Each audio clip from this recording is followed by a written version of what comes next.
இந்த யூடியூப்பில் நமக்கு வந்து நிறைய வீடியோ சஜஷன் வரும். இன் 2 டேஸில் வந்து பாலிட்டி முடிக்கிறது எப்படி, ஜியோகிராஃபி முடிக்கிறது அப்படின்னு ஏன் நானே கூட வீடியோ போட்டிருக்கேன். ஸோ இதெல்லாம் பார்த்து தயவு செஞ்சு பேனிக்காகி என்னடா 2 நாளில் முடிச்சிருக்கேன் அப்படிலாம் நினைக்காதீங்க. என்ன நடந்துச்சு அப்படின்றத வீடியோக்குள்ளே போய் சொல்கிறேன்.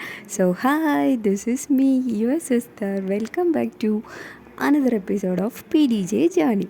ஸோ சொல்லிட்டு இருந்தது என்ன அப்படின்னா, நான் வந்து ஆக்சுவலாக பாலிட்டி வந்து எப்போயோ முடிச்சேன். வீடியோவாக நேற்று தான் உங்களுக்கு 2 டேஸ் முன்னாடி தான் நான் அப்லோட் பண்ணியிருந்தேன். ஓகேவா? ஸோ நான் இப்போ வந்து ஜியோகிராஃபி படிச்சுட்ருக்கேன். ஜியோகிராஃபி போயிட்டுருக்கு. அப்படின்ற பட்சத்தில் நான் பாலிட்டியை நான் டச்சே பண்ணலை, ரிவைஸ் பண்ணலை, எதுவுமே பண்ணலை. ஸோ நான் என்ன சொல்லிட்டேன் அப்படின்னா, என் பக்கத்தில் ஒரு தம்பி இருக்கான், பக்கத்து வீட்டு பையன் இருக்கான். ஸோ அவன்கிட்ட கொடுத்து நான் வந்து டே தம்பி, இந்த மாதிரி இதிலேருந்து இந்த புக்கை வச்சுக்க, இதிலேருந்து என்ன கொஸ்டின் வேணால் கேளு, நான் ஆன்சர் பண்ணுறேன் அப்படி. நான் ரிவைஸ் பண்ணலை கைஸ். கேட்குறான் எலெக்ஷன் கமிஷனோட ஆர்டிக்கல் என்ன அப்படின்னு. சீரியஸ்லி எனக்கு தெரியவே இல்லை.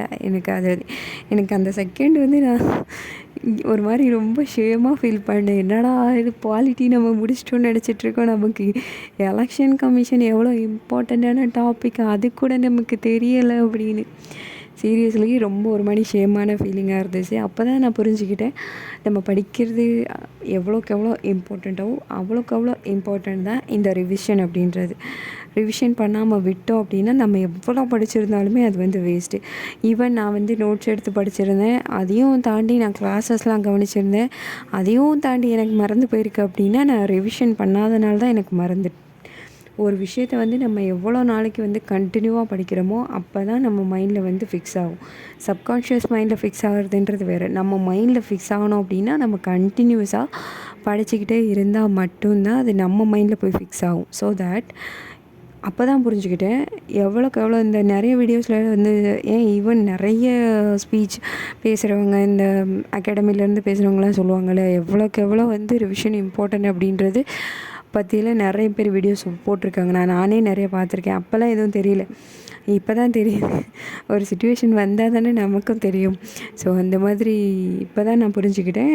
ஸோ தட் தயவு செஞ்சு படிக்கிறதுக்கு எவ்வளோ இம்பார்ட்டன்ஸ் கொடுக்குறீங்களோ அதே லெவலுக்கு ரிவிஷனுக்கு இம்பார்ட்டன்ஸ் கொடுக்க ஸ்டார்ட் பண்ணுங்கள். ரிவிஷன்றது வந்து ரொம்ப மஸ்டான ஒரு விஷயம்.